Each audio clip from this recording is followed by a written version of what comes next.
The stream's current bit rate, 170 kilobits a second, is lower than recommended. Well, yes, but that should not be the speed.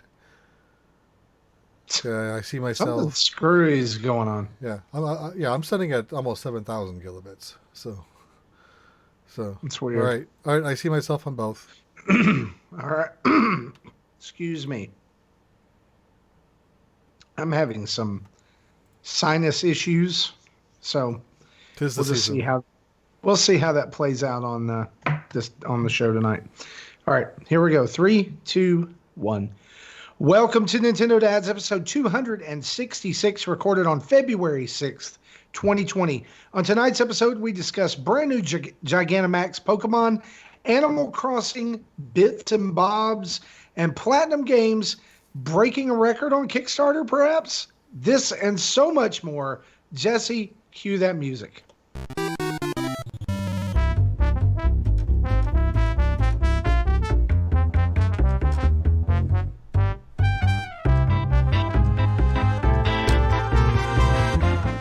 Hey, what's up, everybody? It's Marty here from Nintendo Dads, and you are listening to episode 266. It's February 6th, 2020, and joining me on the show tonight is one Mr. Jesse Waldack. How are you, Jesse?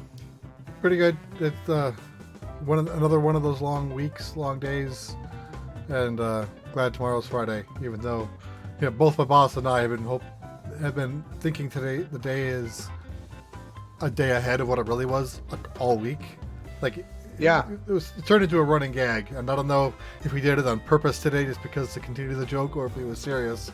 But it started on Tuesday. He thought it was Wednesday, and then even something was like that has gone on every day all week, and even today he said it was Friday. Well, I really expected you to have a long week. Actually, after all, you guys have been rebuilding Kansas City after the historic win of the Chiefs at Super Bowl, whatever the number was this past Sunday. 54.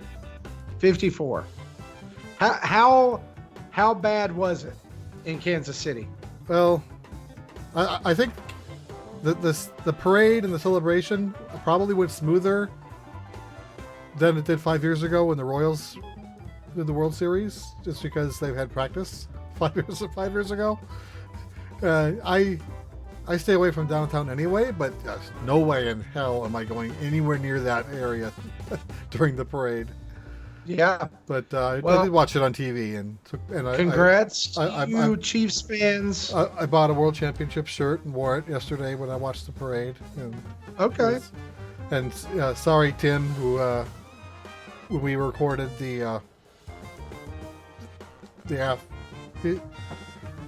what's his show called? Dinner Table. The Dinner Table. He was wearing a 49ers hat, saying that's who he was rooting for. He struck out, unfortunately. And speaking of striking out, Tim was supposed to be here with us tonight, but for some reason is having inexplainable internet problems. That reboots and turning it off and turning it back on and unplugging it didn't fix. So, right. So I was going to say, win or lose, I still think that was probably the best Super Bowl I think I've ever seen. I haven't paid attention to many, but last few years it seems like it was just blowout and not a fun game to watch. Yeah. I know last year's was really boring. This year's was boring up until the fourth quarter. Fourth quarter was great and lots of action, and yeah, I mean that was some pretty impressive ball there in the last little bit. Yeah, my favorite part was when the 49ers were ahead 2010. They just got the interception, and they like lined up for like they were lining up for their victory photograph already. And then 10 minutes later, they were losing. Yeah, and that picture actually exists on the internet. Yeah. So thanks to technology, I've seen it as a meme multiple times. We can rub it in their faces for years to come.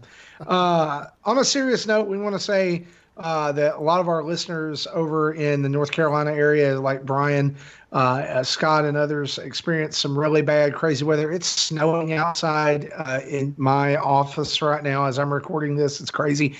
This morning, I left where we were on vacation, and they were having flash floods that like are in an area that normally doesn't flood, which is super weird. So to all of our people out there who are experiencing bad weather, we want to say stay safe, stay warm. Hopefully, you're hearing this on the better side of that. But I know a lot of people this afternoon were commenting in Discord about how they were in the path of severe weather and things like that. And I'm just hoping, the roads are good so I can get home tonight. Otherwise, sleeping in this chair, and that's not very comfortable. I've been away from my bed for 4 nights. I'd like to be back in my bed tonight. But we got lots of news to talk about and some special news over at our Patreon. And so, Jesse, why don't you just dive right into the news with us? Cue that music.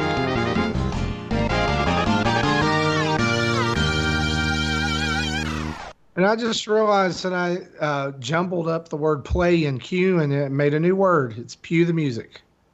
Pew pew. Yep. Where is that? I need to find it now. Gary did that Pow, once, pow, right? pow, pow, pow, pow.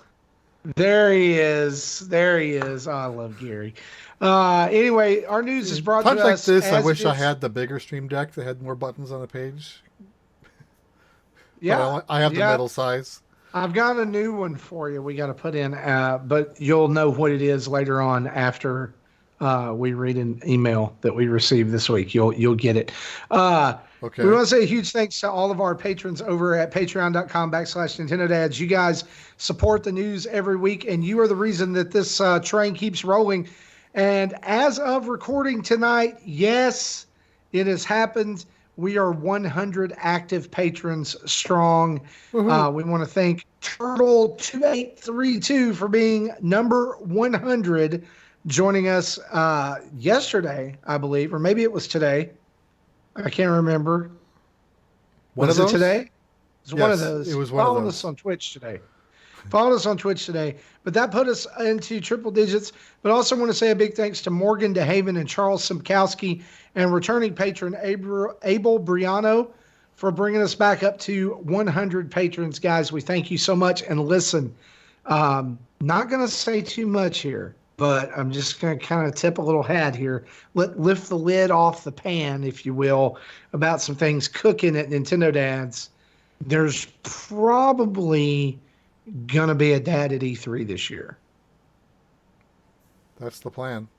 We'll see. We'll see. We're talking about it.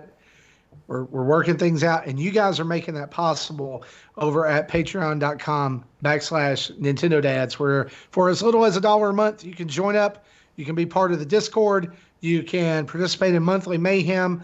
By the way, Monthly Mayhem coming up, Mario Kart 8 and Super Nintendo Mario Kart. Team John versus Team Drew. Shout out to Team Drew. Whoop, whoop. We're going to take it. It's going to be awesome. You can get in over there, and you can join your team. You can pair off, and we're going to be doing some time trials this month. If you're in there, patrons also get access to a monthly giveaway of $25 eShop credit and all kinds of other things. You can go over there at patreon.com/Nintendo Dads. $1, $5, $10, $15, $30 patrons. Everything's open. We would love to have you come and be a part of all of that with us. Yeah, Thanks for helping us create great content. For more information on the Mario Kart Monthly Mayhem, there's a YouTube video, though it's a static image with audio because it was recorded as a podcast instead of a video. So it's on our YouTube channel, and if you'd rather just hear it in podcast form, it's also available on the Dads After Dark feed.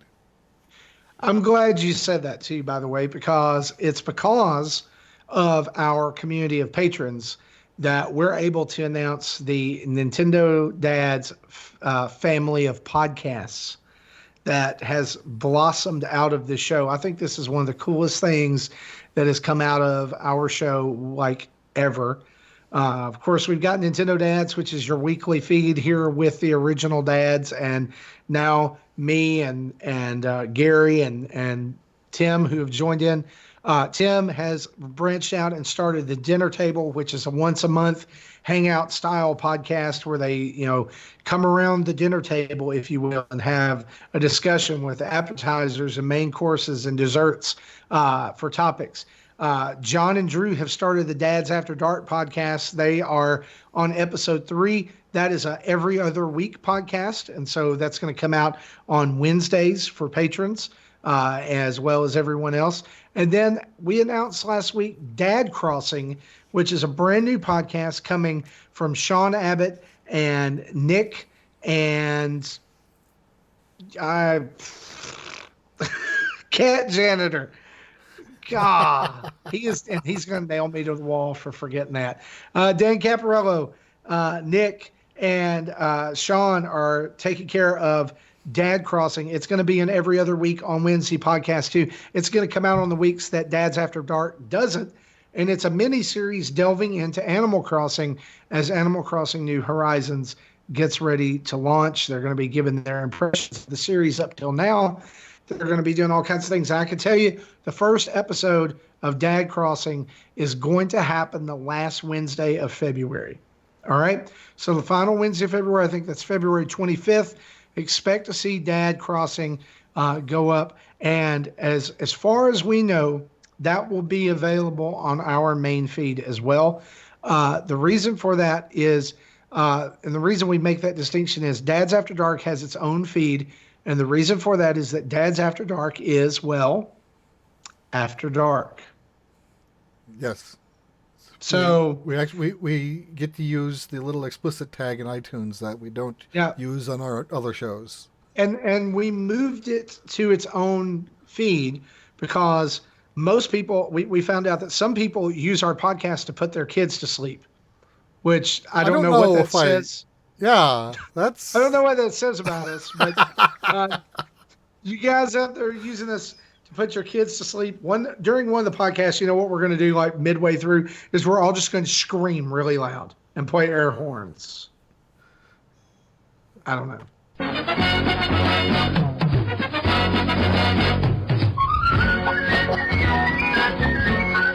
I think that so if you really want to wake them up, you hit them with some of that Tokyo Mirage Sessions. I'm giving you permission.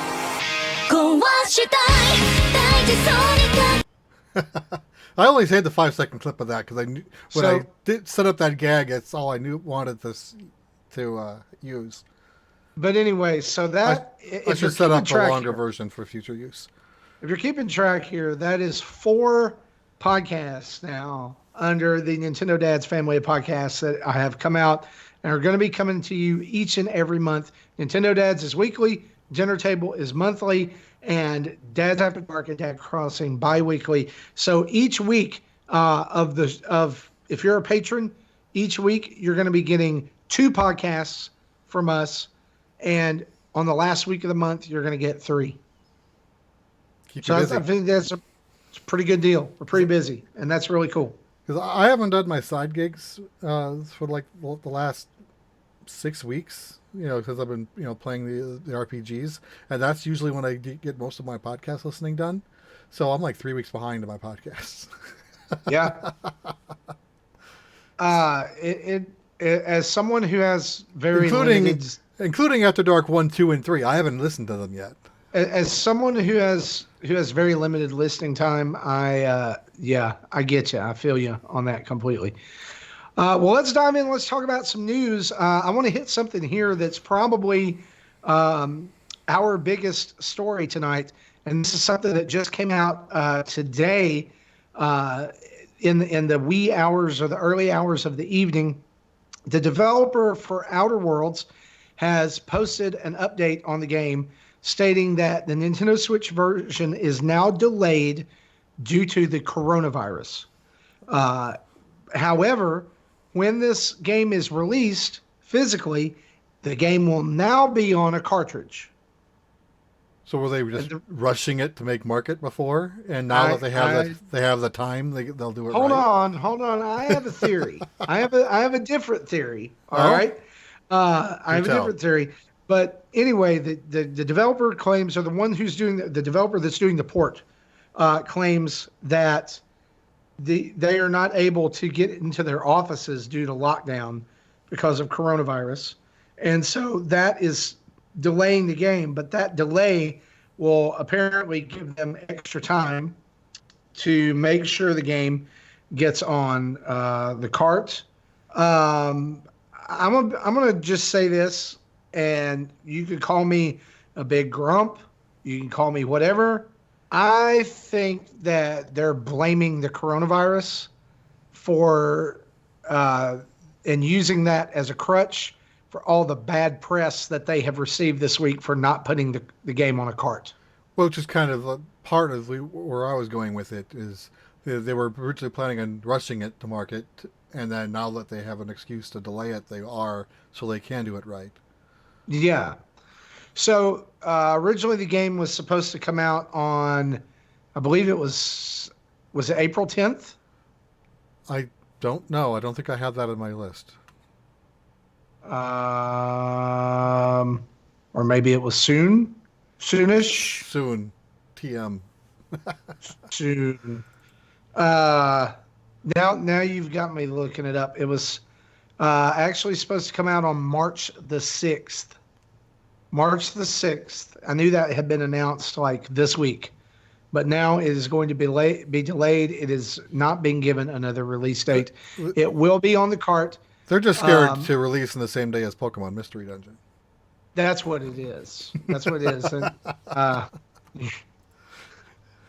that scared them off. Winnie the Pooh Pokemon scared them off. I've already seen people who have said that they are going to pre-order this now on principle. In other words, maybe they weren't that interested in the game to begin with, but now they're going to buy it just to send a message to developers that if you do a physical game, it should be on a cart and not an empty box. Speak with your money, sure. Well, yeah, you can do that. I don't know. Were you interested in this game at all before this? Is this the one that's like Fallout, not Fallout? Maybe, Yeah, but no. It's space Fallout. I've tried Fallout games, and none of them worked well for me. So not really, but I think Justin's interested. Justin is very interested. I think other people in our Discord are very interested. I would love to hear what the chat thinks as well.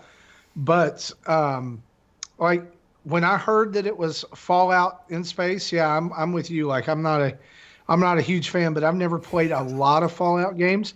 I did play Fallout 4 for a hot minute, and it just didn't click with me.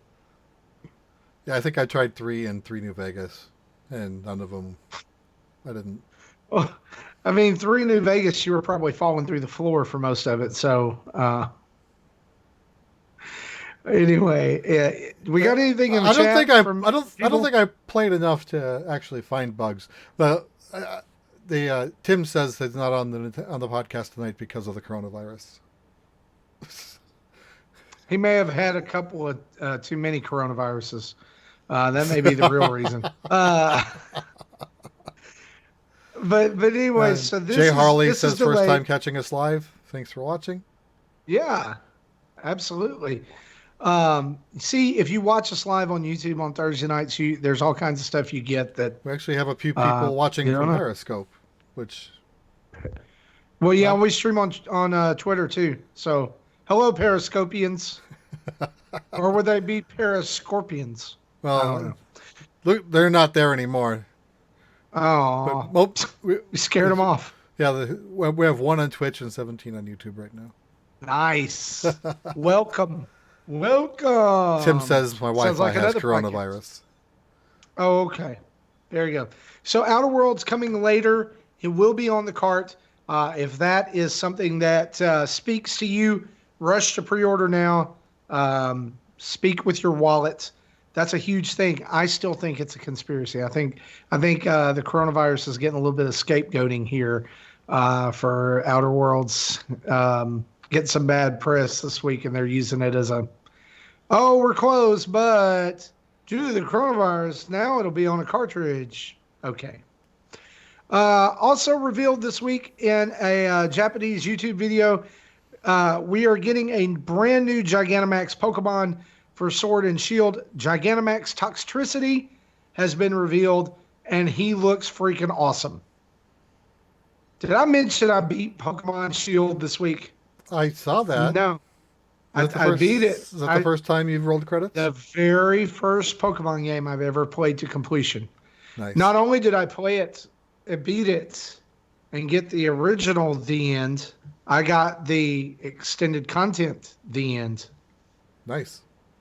I never went back to it. I'm still in the middle of Gym 4. Go me. Jesse, you really need to finish it. I know this is like you telling me this 2 years ago. You really This need is to what finish happens it. when you play 3 60-plus hour RPGs, one of them being 120 hours Yeah. after Pokemon. Not even counting So Pokemon. my total time after I finished everything was 25 hours. So Wow.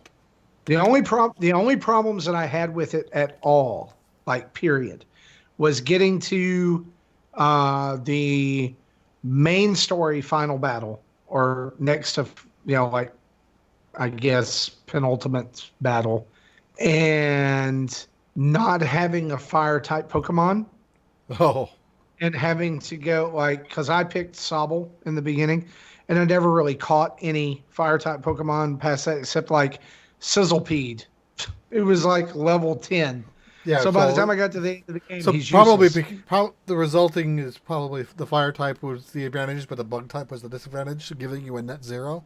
The fire type was the advantage. Fire, it was fire and steel, weak to fire and steel. And so I had nothing. So I went out around the final area and caught a level 55 Growlithe. That did the trick. Yeah, that sounds like it'll do it. Yeah, I just caught basically all I did was I caught a level 55 Growlithe, and I went to the Rotom thing, or the guy in the Pokemon Center. It was like, hey, I need to remember these moves. And he gave me a huge list of fire type moves. I was like, yep, I'll take that one and that one and that one. And then Flamethrower, yes. I used some candies and made him level 60, and there you go. Rest is history. Yeah. Does the back half does the back half go fast, or does I just overplay the bottom half because I'm like 15 hours into the... I thought the back half went very fast. Okay. Yeah, like after gym 3, you hit like 3 gyms in a row, like very quickly. All right, I might get back to it, but I have higher priority games in my backlog. Since I'm talking about it now, I won't talk about it and what I've been playing. But I'll say this, and I would love to hear what other people thought about this. I thought the post-game content was annoying. Is Pokemon post-game content usually annoying? I think it depends on the game. I played the post-game of Sun and Moon. This felt very tacked on, fetch questy. Oh, yeah, that's not good. I played the Sun and Moon, and where it introduced like the Ultra Beasts, and that I think was pretty interesting. The thing about it is that, is it spoiler territory now? The game's been out like 4 months. I think it's safe. Okay. People's had 400 Pokemon Dexes after like 2 weeks after launch. All right, so the final battle, you fight another legendary Pokemon with the help of the 2 that you already know about. Okay, so you fight this third mystery Pokemon, and that's kind of normal. That's help. Okay, it has a 100% catch rate, so you're gonna catch it no matter what, and then you can use it to great effectiveness in the post game. Okay. And I guess that's why it kind of made the post game just kind of feel like I was going through some motions just to get through his story beats. Possibly, especially if it's overpowered. Yeah, like I don't know. Kind of like with Let's Go. The starters are overpowered, and a lot of people didn't like that. And guess what? If you don't like it, you can bank them. My only, I guess, like gripe out of the whole experience is that how do I get the other starters? Yeah, trades, Wonder Box or Wonder Trade. So there's literally no way for me to catch a score bunny anywhere. Correct. That's generally how that works. That's dumb. Uh, Like, am I going to believe? Are you going to really make me believe that there's one Sobble in the entire world? that's Like, that's not what my son's PC says. well, there you go. I mean, but what I'm saying, like, I don't. Who am I going to trade with? I don't. That I, that's just kind of it's kind of lame. Yeah. You got a world for like you got you front load the game with 15 billion Squovits, but I can't get a score bunny anywhere, not even at the end of the game. Right. Come on. Yeah. So I saw a tweet earlier this week saying someone on Twitter already got a shiny Slowpoke, and I sent that to my son. He goes, "Oh yeah, I had 2 of those on day 1." Wow. He must If have caught only it. he posted that. He must have You know, caught he it and would've just been- started breeding. He was look, if he'd have done that, he'd have been a Twitter superstar for 15 minutes. But anyway, Gigantamax Toxtricity, the date that it showed on the actual video looks like it will be releasing in June, which will be after the first Or pack is out. Probably with the first pack. With or around the first pack. It may have been July. I can't remember. Shows him, using a couple moves. Of course, being Gigantamax, he has a different Gigantamax form. This one, he slings a giant electric, like guitar made out of electricity over his shoulder. And his move shows him slamming that guitar on the ground, like he's, like a musician slamming a guitar, and it shoots waves out from that. I thought it was pretty cool. I like Toxtricity. It's one of my favorite designs from this new game. See, I don't even know what that looks like off the top of my head. I'd have to look it up. Yeah. You need to be sure. Like, there's a way to get him, and it's not by catching him. It's in the first Pokemon nursery that you come across. Okay. You go in, and there's a lady there, and she's like, "Oh, I have a baby Toxel. Do you want to take care of him?" And you're like, "Sure." So you can, like, I just used a bunch of, XP candy, and So either I already have it or I completely missed that NPC. I missed it the first time, and my son was like, "Why don't you have Toxel?" I was like, "What are you talking about?" And he's like, "Go back and go to this, 12-year-old. Thanks, Right. son. Your old dad's It's here." amazing the useless trivia that the 12-year-olds can pick up, but forget about passing a history test. Right. Right. Yeah. So anyway, Gigantamax Toxtricity is on the way. I think this is a good indicator that over the span of these 2 DLC packs, that we will see additional Gigantamax Pokemon. Yeah, I think there's more coming. I mean, we already know we're getting Gigantamax Rillaboom, Inteleon, and Cinderace. Yeah, We already know that we're getting Gigantamax Blastoise and Venusaur. So there's 5 right there. There's a Gigantamax form of what's the Kung Panda or whatever his name is that you get? Kung Foodle? I don't know. I don't know off the top of my head, but I do. You, have it in you know notes. who I'm talking about, Yeah. right? And there's Yeah, a Gigantamax form of the one that you get with the winter Yeah, expansion. you're able to choose one of 2 forms for the taller panda, depending Yeah. on what typing you want. I'm just going to call him Kung Fu Panda. That's it. You know I am with Pokemon names. So there you go. At least I don't it's know not what Walmart. animal this is or what Pokemon this is. Fun that we can put Justin in even when he's not here. But that's on the way. I have yet to buy the Pokemon Pass. I'll do it when it gets closer to time. Yeah, same with my son. I asked my son if he bought it yet. He has not, but plans on it. I also have not bought the Fighter Pass Where is Volume 2 Pass yet. So I'll do that when it gets close. Yeah, I'm likely not going to buy the Pokemon DLC unless I go back and finish the game. If I don't finish it, there's no point in me paying Yeah, extra it's $30. like, for me, it's not like I had already kind of decided to buy it, and then I finished the game, and I was like, okay, now I'm definitely going to buy it. So, I want more story out of that world, and so I'm excited about it. I'm interested in knowing how long hour wise the DLC is, because the post game content in this one is like 2 hours, maybe 3 hours. I probably wouldn't expect it to be that long. In fact, I probably could have finished it in like one sitting if I hadn't had stuff to do. So, Right. yeah. Speaking of coming up on the horizon, lots of news and views and all kinds of other stuff about Animal Crossing this week, including translations from Japanese tweets and German cards from the back of the game. And so lots to dive in here. This was our top voted topic of the week. And so let's just even dive before here. the story broke, I said it somewhere last week. I don't know if it was on last week's show or on the dinner table or in a tweet or in a Discord, but I know I said this somewhere, that because of the way they're doing the save states and every Switch has its own island, I said you're probably not going to be able to transfer data. Period.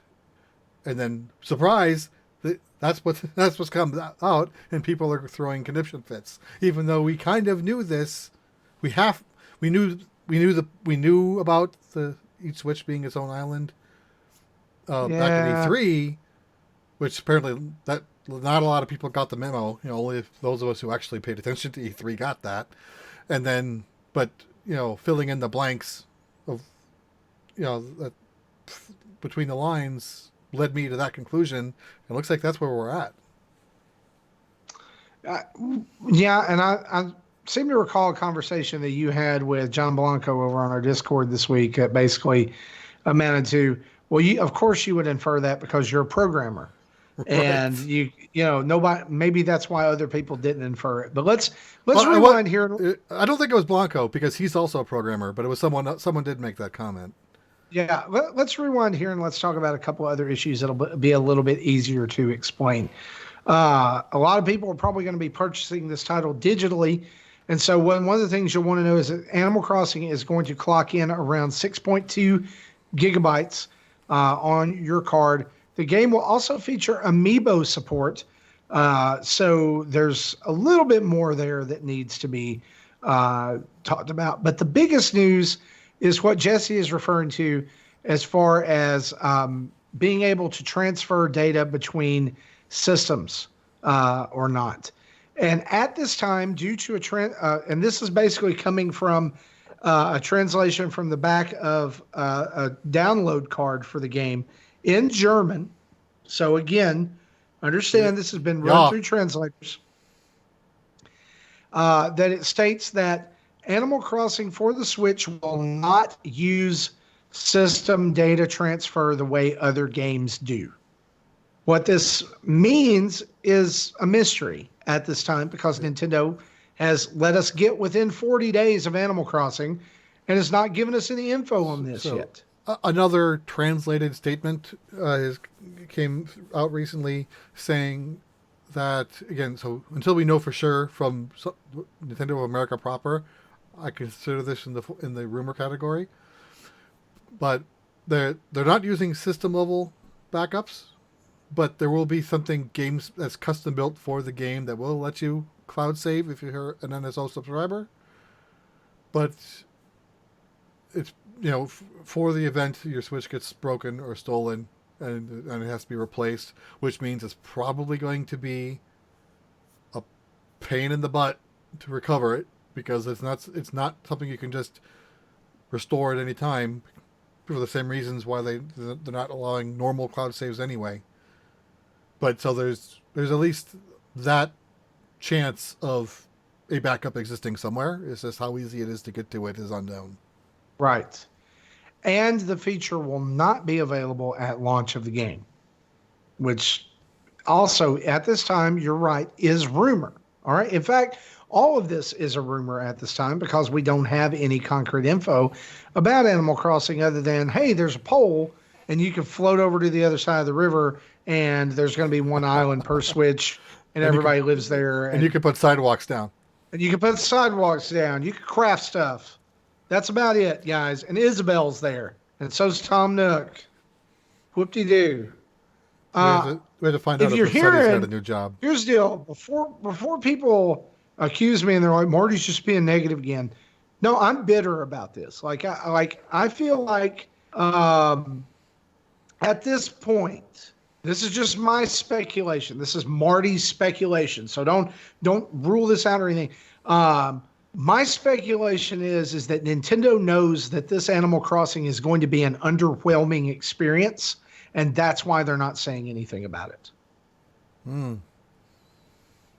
Because that's what game companies do. If they don't talk, if they're not sending out review copies, if they're not beating the drum over and over and over again, then where there's smoke, there's fire.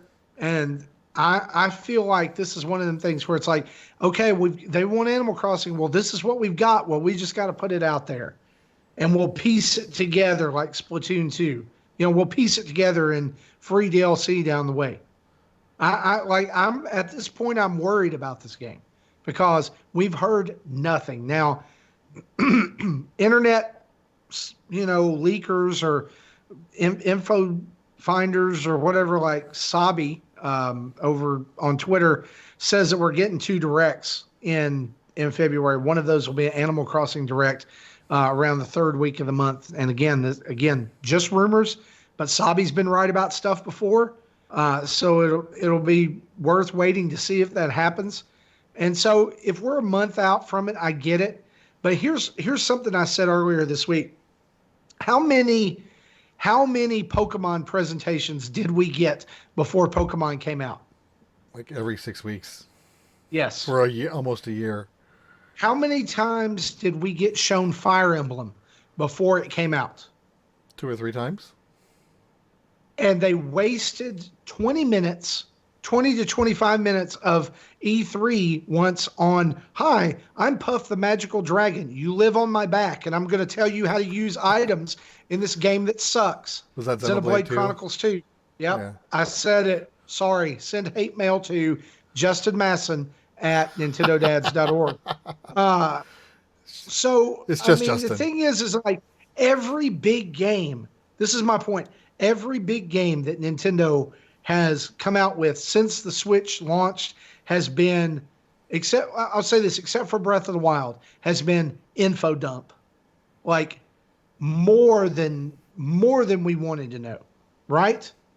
I mean, Right. We've got tons of Splatoon stuff. We got tons of ARMS stuff. We got tons of everything. And then all of a sudden, here comes Animal Crossing, which they know is one of the most anticipated games for the system. And we have had, it's been like a dehydrated man trying to find water in the desert to find. To me, that smells like something's up.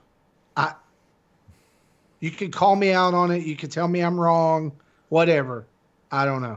Yeah, and so wanted to throw out that one of my predictions from last month was that I think there will be a post-game update that will allow each Switch's profile to have a unique island, which then would allow the capability to do save state transfers from system to system.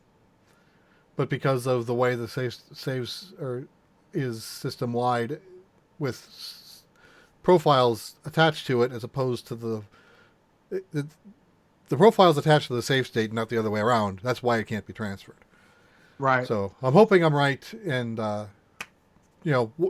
one, to get the point next year in 12 months, and the other is just it'll make people happy. I mean, I don't care about the points. But what I want is, I have a Switch and a Switch Lite. I want to be able to put my island on whichever one of them I want whenever I want it.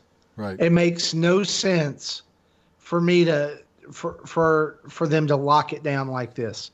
This is where I have a bone to pick with Nintendo, because you never hear about Microsoft or Sony fanboys talking about how they don't let us move our data where we want it.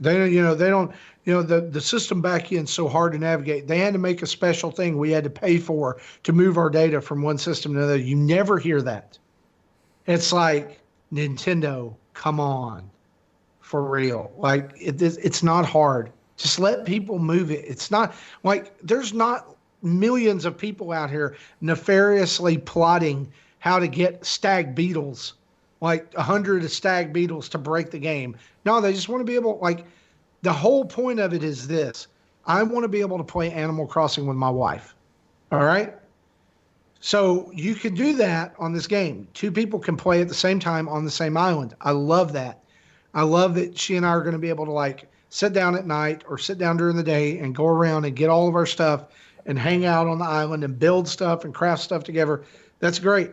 Now, here's the thing, though. If I want that on the TV where she can join me in doing that, then I have to play it on my OG Switch, on the big boy, right? So if my island is locked to that, that means that when I go away and take my Lite with me, which is the only Switch I really travel with, I will not be able to play Animal Crossing until I get back. Unless I want to take the cartridge with me and start a brand new island. Why would I want to do that? Why would I want to start a brand new island? Like, this makes no sense. Right. It doesn't make it. And then if you're away with the cartridge, then your wife can't play it unless you buy 2 copies. And the conspiracy theorists are saying that, well, that's what Nintendo wants. They want you to all buy a Switch and a copy of Animal Crossing. And I don't see it that way. But here's the thing. There's been folks who are giving Nintendo way too big of a pass on this. This is crap. Let's just call it what it is. It's crap. Well, it's out of touch, and I do see it. It actually goes back to form the way the game played in the GameCube, but after being on the 3DS, where it's a one user system, the game had to evolve, and the game should have stayed evolved and not devolve back to what it was in the GameCube. Yeah, I'm not interested in buying this. I have no plans on it. But if I was, I wouldn't want my kids to log into their profile on my Switch before I wake up and just ransack all the trees. I would want the trees to myself. Yeah, like here's the thing. Like, the game is 6.2 gigabytes, right? How big does a save file have to be? It's not like it's producing 20 gigabyte save files. Well, again, right? because of the way they're doing the save, like with Mario Odyssey, every profile has its own save state, so the save state is attached to the profile. But in this case, there is one save state that the profile is attached to, so it's backwards. So the system transfer settings aren't compatible with it. Something's backwards. Let's put it that way. Something's backwards. Like, at this point, I thought that maybe we would be past that. I guess that's what it is. I guess it's disappointment, because, like, you wait and you get hyped up about a game, and like you said, you don't really care that much for Animal Crossing. I do. I love this series. I'm a huge fan of it. I've played every iteration of it that's come out, even Happy Home Designer, which was basically a tech demo. It's just disappointing. It's disappointing, like, because I do, and I know I got called out on Twitter this week. Hi, Bobby. Just saying it. That it was that me wanting to play it on my Switch and my Switch Lite was first world problems, and that may be, but like when I'm used, here's the thing about Adam kind of said the same thing. When you get used to using something a certain way, then why change the user experience for one title or for a certain handful of titles, right? Like, I was content to, like, it was a pain in the butt to move my Pokemon save back and forth between my Switch and my Switch Lite when I wanted to go somewhere, and sometimes that was two times a day or more. And I don't have that great internet, and so sometimes, like, it didn't want to connect and it didn't want to do it because it was slow or whatever. I get that. Like, I understand why they do that. But why not just, because here's the thing. if I play my island with my wife, right, and we go around and we're gathering all of our fruit and doing whatever, perfect. The next time she can't play and I'm playing by myself, is it going to restrict me for doing that? No. No, she's just not going to be there. She's going to be asleep in the town or whatever. Like I'll go knock on her door and it'll be like, oh, she's not here right now. Or, oh, she's asleep. Can't come in. It's not going to restrict me from doing that. So why would it restrict me from moving my save file to my Switch Lite and taking it there? Like, do it the way Pokemon does it. Like the save file's literally not there. Then nobody can mess with it. Well, there's still a save file, and it's still attached to the profile as opposed to the other way around. You just don't see it. You know, like taking Pokemon Raw sessions, the profile gives you 20 save slots you can pick and choose from. But you know, so each game handles it slightly differently. But once they decided to have profiles attached to the save state instead of the other way around, that messes up everyone's expectations. You know, and it's like Pokemon for a long time, you know, only had one, only had the ability to play one, right? So on the 3DS, one user profile, one game. That's it. They fixed that with this version. They fixed that with the new generation. Well, and that's more of the system architecture of the Switch itself, not the game. Pokemon has always done that since day one.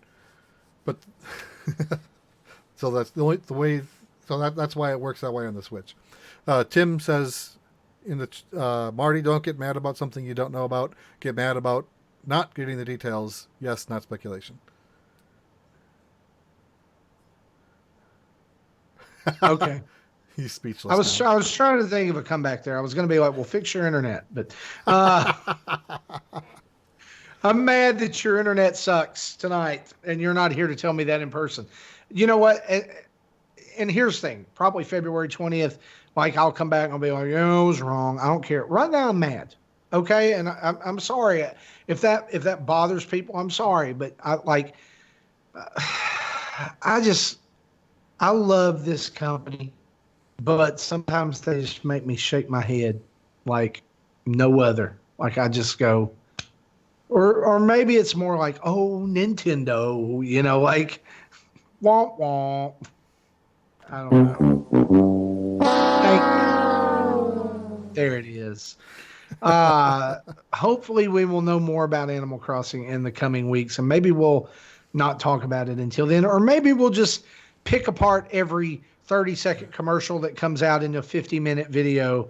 That literally happened, by the way. Or save it for Dan Crossing. Yes, let them have it.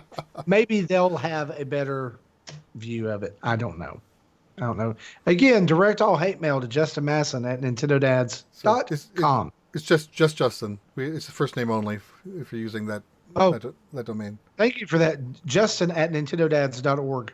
The question is, I don't know if he's ever logged in to know that it works, but that's the way I've configured it to work. Well, maybe that's why I'm sending them there. Oh, speaking of sending people there, right now you can go over to Kickstarter.com and search up The Wonderful 101. Yes, the cult classic Wii U game is being kickstarted for a remastered version on Switch and other platforms that we will not mention on the show because we don't believe in those platforms. No, I don't care. The PlayStation and other places it's going. The Kickstarter actually began this week during recording of Dad's After Dark 3. And by the time the episode was over, they had already reached their funding goal. And now, Jesse, what is the total that they are sitting at as of right now? With 28 days to go, which means it started like 2 days ago, they are at $1,428,700. Wow. Their original goal was $50,000. And it says estimated ship is April 2020, which tells me that this game is mostly, if not already done. But instead of doing their traditional marketing and like surveys gauging interest, they said, let's do this and make people put their money where their mouth is. So because if they put out like a regular survey like through Google YouTube ads, whatever. Someone could say, yeah, sure, I want to buy it, but never do it. But here, if they say, yeah, I want to buy it, guess what? You just bought it. Yep. How many backers as of right now? 22,084. And that Which does is include, some of them are like pretty pricey tiers. Like the game itself, everything's priced in yen and then converted, so some of the values may vary. But the digital is $36, the physical is $41. But they have like a $5,000 tier. It's like 550,000 yen. is that the one where you get blocked by Kamiya? Yes. Twitter? Yes. And That's my favorite goal ever. It's limited to 7, and there are 6 backers. Wow. Pay $5,000 for this guy to tweet you and then block you on Twitter, but he won't block you if you ask him not to. That's just genius. We need to start a Kickstarter, Jesse. Start getting some ideas together. There are other tiers that has that as a prize, if you can call it a prize. Well, but apparently some people can. I would like to point out that it's like anything $1,000 or more has that as a prize. Oh, okay. 22,000 people backing this means that 20,000 more people than played it on the Wii U are actually interested in this game. Probably. I would be honestly interested to know how many of these break down to PS4, other platforms, and Switch. Because that data is not out yet. Yeah, but this has been something that people have been after for a while, to come to the Switch. Yeah, the original 50,000 goal was just for the Switch only, and then stretch goals, like at 250,000 was a PC version through Steam, 500,000 was a PS4 version, 1 million adds a time attack mode, and that 1.5 million adds a new 2D side-scrolling mission. And they're going to get that. Yeah, definitely get that. They're definitely going to get that. I mean, the Kickstarters always have a final push, like the last couple of days, and it's going to go like, what do you think this is going to stop at? Like, what's it going to top out at? 2.5 to 3? I was thinking 2.5 as well. Yeah. So, I mean, if the game's already over and they wanted $50,000 for it, they're making a buttload of money here. Right. And currently the top stretch goal is $1.75 million to get a remix soundtrack featuring a secret special guest, whatever that means. And the graphic doesn't end. It kind of fades to white, which means there might be more added later. Yeah. It'll be interesting to see how this thing goes. My question is this. I was hoping Justin would be on because he would help us with the business side of this. Why Kickstarter? I mean, you already covered it, kind of like putting your money where your mouth is, but like for $50,000 in a game that was published by Nintendo, and really I think the brunt of that, like reviving it, would fall on them. Why go to Kickstarter for this? I don't know. It's just an interesting marketing strategy. I think just like a glorified survey that where you have to you vote with your wallet, as we like to say. Yeah, I guess so. It'd be interesting to hear what Justin's take is on that. Well, Tim is with us now. So, Tim, what's your take? Why? We want to thank you for joining the show, by the way. We hope that your internet holds out. Now you can tell me what to get mad about in person. Appreciate that. That sounded really sarcastic and bitter, and I did not mean it to sound that way. I love you. You're a fine gentleman. Why Kickstarter for Wonderful 101? That's something I've been trying to figure out. Can you hear me okay? Yeah. Yep. Okay. That's been something I've been trying to figure out too. I don't know if it seems like it didn't seem like they needed the money, for one, and Two, it maybe to gauge, I guess, like you guys said, the survey to gauge interest, because there was a lot I have noticed a lot of people liking, or talking about they liked the game, but actually, what I thought was funny, actually, just listening to Donnie at Nintendo Shack talk about it too, was that he was saying it seemed like there was a lot more backers than were actual people who bought it the first time around on Wii U. That's what Marty said. Yeah. Yeah. I, So I think it's I one thought of that was those interesting games too. at this point that has reached kind of like I called it a cult classic, cult status. Like it's like, oh, Wonderful 101, it's so awesome. But I feel like a lot of people who say it was awesome or say they want it never played it the first time.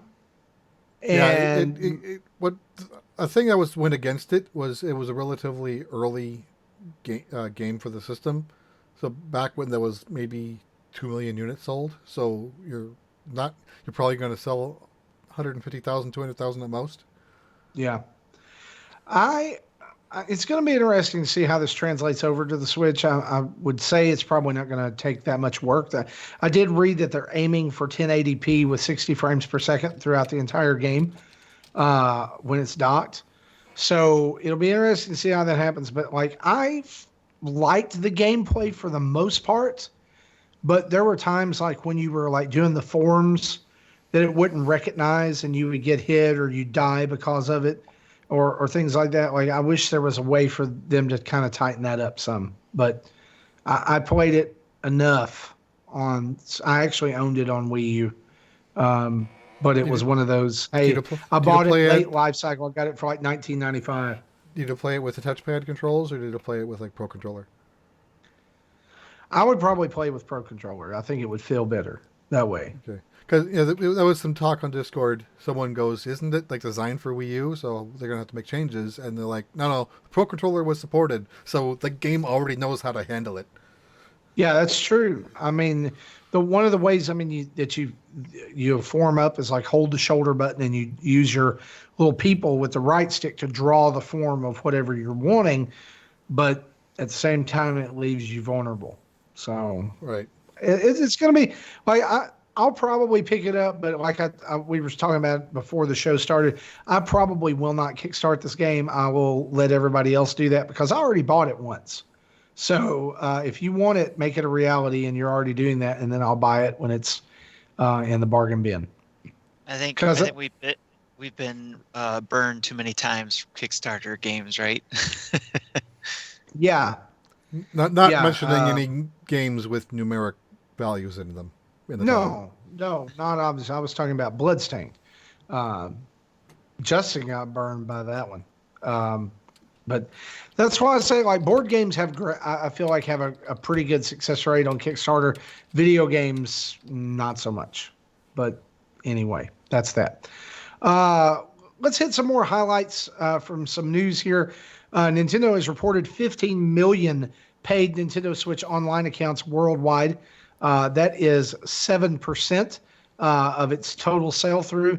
However, I read an article today that said that that number is actually more like 28%, which, if you look at that, is pretty good considering that PlayStation Plus only has a 32% attach rate for its online, and that's after 10 years, and they're literally giving away free games over there. Well, So it also costs 3 times as much. that's true. So, but 28%, not too bad. Not anything to sneeze at there. That 7% was actually the vote. That was that's the vote. The vote It was results, actually isn't the it? vote in our poll. It was 28% attach rate from 15 million. So, cheers. It's doing good. Nintendo needs. I was talking about this with somebody earlier this week, actually, that they need to add some value to this. I know they've talked about adding Well- value, but like it's time for like Nintendo games that come out that have online components to have their own servers and different things like that. Like let's get up in the mid 2000s, you know? Yeah. Also, remember you can have multiple paid NSO accounts with one Switch. So That's true. It kind of skews the numbers a little bit. So attach rate kind of isn't a good way to look at this. Whereas with PS4, it still makes sense because you only need the primary is the only one that needs it, and every other account can use it. That's right. But that's not how it works on the Switch. Also, this week, I thought this was interesting. Masahiro Sakurai was interviewed about why are there so many Fire Emblem characters in Smash. His response was, I understand. There are too many Fire Emblem characters in Smash. And too many sword users as well. But I don't pick the characters, was basically what he was saying. So in other words, we're Nintendo tells him. So we're gonna get Tsubasa in Smash next. Oh, listen. If it's another Fire Emblem character in this next pack, Well, she's from Tokyo Raw Sessions. Well, it's still Fire Emblem. It's still too close to Fire Emblem.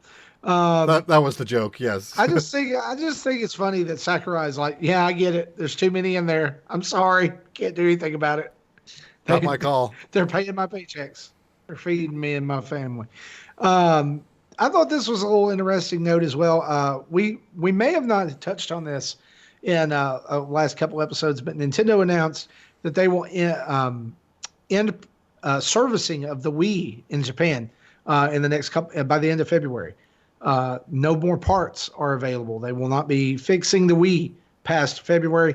Now Nintendo has also announced in Japan that at the end of February that they will end Nintendo Zone and 3DS stations across Japan on February 28th. I thought they already shut them down. So that's how out of touch I am with that topic. Yeah, well, they've definitely done it here in the States. Because I remember Best Buy used to be like, come by and get your Animal Crossing piano or get your pants or whatever. And now it's... Oh, okay. Maybe that's what I was thinking of. Because I know I used to go to like the McDonald's to get 3DS. Yeah, you could do it. You do it at McDonald's too. But Best Buy had some exclusive stuff there for a while. And there was a way you can actually fake out your router to make the 3DS think it's one of these stations. I never did that though, but I really wanted to. At the time, I didn't have any spare routers. Now I have multiple spare routers laying around and I could do it. But now it's not worth trying. Well, that sound that you're hearing in the distance is the nails being driven into the coffin of the 3DS. Too bad Justin's not here to see this. It's time, folks. It's time. It's time to let it go. It's time to let it go. We've had some good times, but Not gonna let this die. it's kind of like, yeah. Come on, man. Look, just let it sit up there and look pretty. It's time to let it go. We're gonna start singing the song. I don't want a copyright strike. Oh, okay. All Are right. you talking about the Sarah McLachlan song that they play over sad dogs and cats? No, from Frozen. Either one. Yeah. Either one. I will remember you. 3DS. Anyway, we'll remember the 3DS. There's been some healthy discussion about 3DS, particularly the new 3DS going on over on our Discord and faceplates. I've loved seeing people's faceplates. I love the new 3DS. We just got rid of ours at our house. My son decided he did not want that anymore. He went and traded it in at GameStop. Look at there, the KK faceplate from Tim. I personally, I've said a lot of negative things about 3DS, but I love 3DS. I just think it's time to move on. I think it's time to focus on one system, one development house. Let's get behind it. Let's make tons of great games for one system. Well, Marty, I agree with you. I think it's actually a great. It doesn't need any new software. I think it's a great, like a classic system in a way where you can play a lot of the virtual console stuff still, a lot of the older games that you can still buy. I think it's a great piece to go back and play some games on. Yeah, he was like, "Are you trading in your 2DS?" I was like, "Heck no, I'm not trading in my 2DS. I've got games on that I still love. Right. I've got a ton of games. I put a lot of money into 3DS because it was the system that was getting me by during the Wii U droughts. So, I guess, well, if we want to say it in a nice way, these are the signs of 3DS is coming to an end, most definitely, right? Like Nintendo is starting to stop support for it and extraneous things. And so Don't be surprised if we see an announcement here in the next year. 3DS is no more. But Guys, they still sold 250,000 units in the last quarter. So I know. So, hardware is still selling somehow. As Justin says, as long as it's making money, right? Yep. Let's discuss a couple of things, shall we?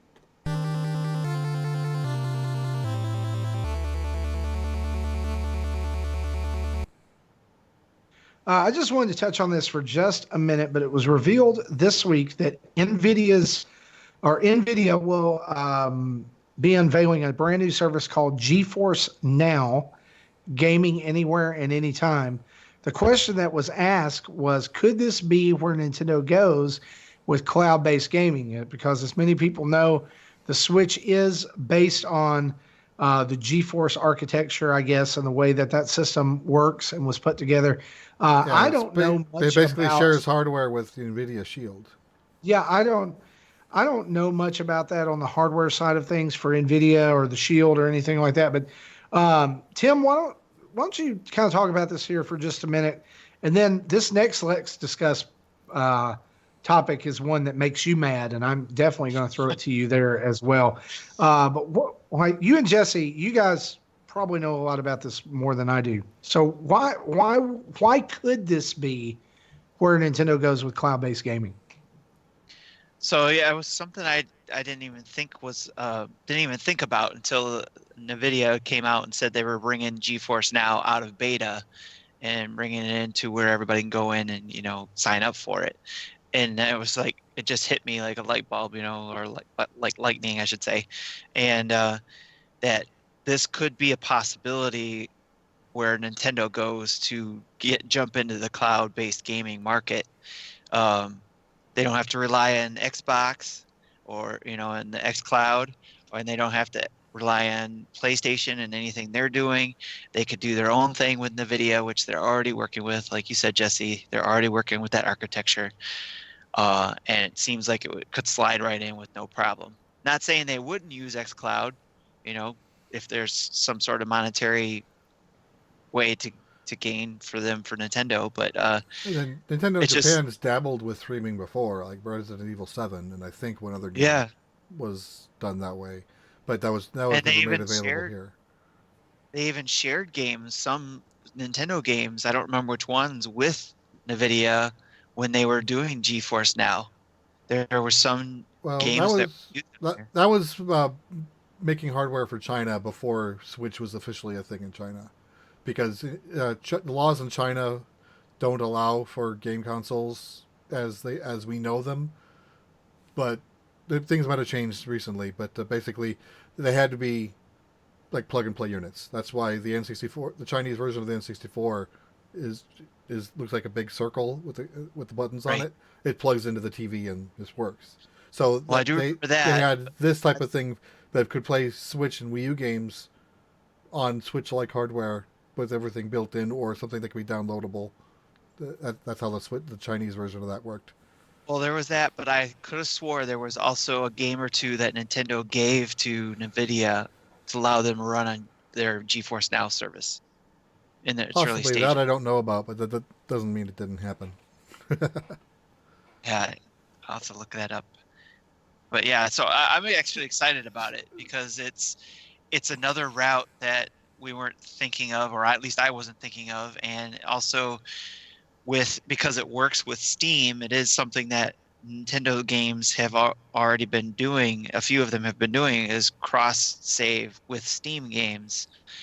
So I think that would be really cool too if there was some way to play these games in the cloud without having to worry about how much how much processing speed that the Switch has when it doesn't need to rely on that.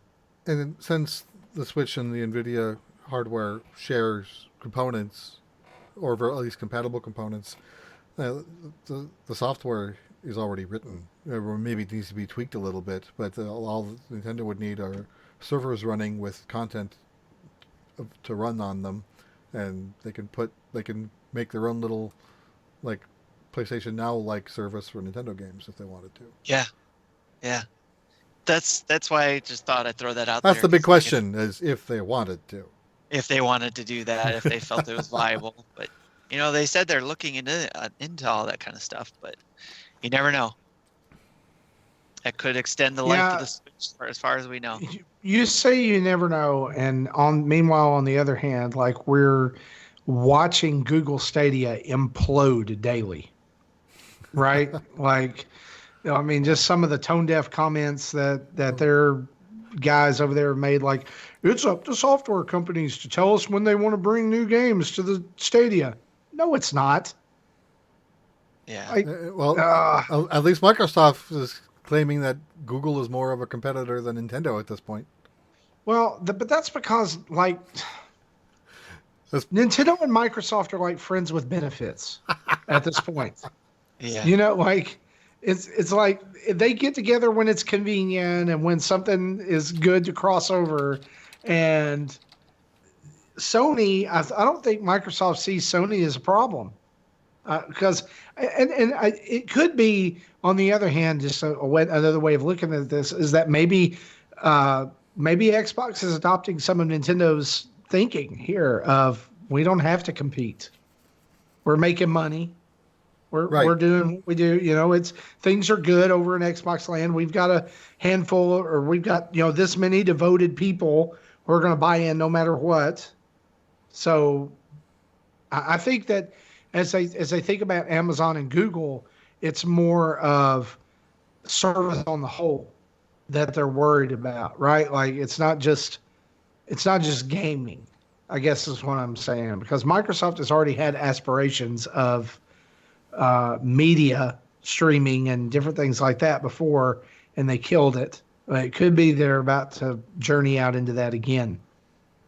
Yeah, and Amazon, while there's kind of been rumors of them possibly trying to get into gaming, but they at least have a significant backbone of like a web services type of architecture that other programs, including many of the mobile games, can leverage for like, I don't know if Pokemon Go uses Amazon AWS or not, but an example is, when you throw that Pokeball, it sends a message to a server and it gets a response whether it's a catch or not, and that's the type of communication that AWS works with.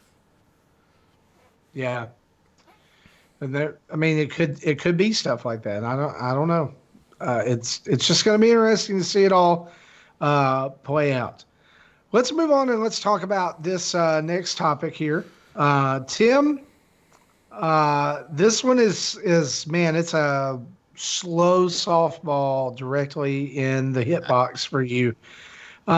Recently, EA made some comments about Nintendo Switch, basically teasing that there are projects that they are working on for the system, but they also said this: we're very pleased with how well Nintendo has done with Switch. People love the platform. They enjoy it. It's great. We're always looking and discussing with Nintendo what else we can put on the platform. And as you can imagine, as the platform grows, our interest in adding content grows for that platform. But we're also conscious of the fact that the top selling titles by a long shot are all Nintendo software, which is fabulous software, but it helps us balance sort of the realities of how big our markets can be there, but trust that we're looking at that. So in other words, yes, we acknowledge that the Switch is selling like gangbusters. No, we are not interested in bringing software to it yet.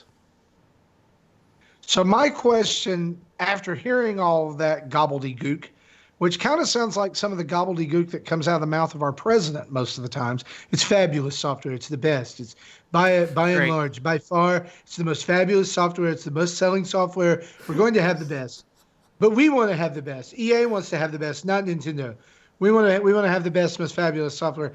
That just sounded like crap.